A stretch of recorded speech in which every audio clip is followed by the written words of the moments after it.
Hello everyone, in today's video, I'm going to show you how to fix Grok is under heavy usage right now. Please try again soon or update. First, open your browser and go to the Grok website.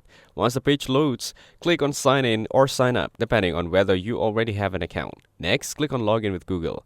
Now, choose the Google account you want to use. After signing in, click on the three dots at the top right corner of your browser to open the menu. From there, select Settings. Now, in the Settings menu, click on Privacy and Security from the left-hand side.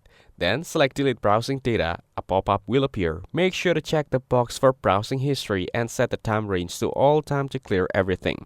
After that, click Delete Data to remove all stored browsing history.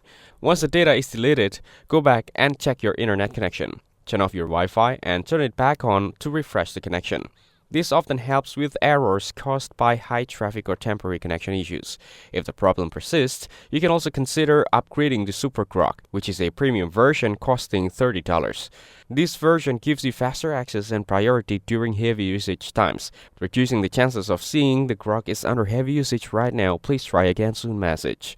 That's it. Thanks for watching. Don't forget to like and subscribe for more videos.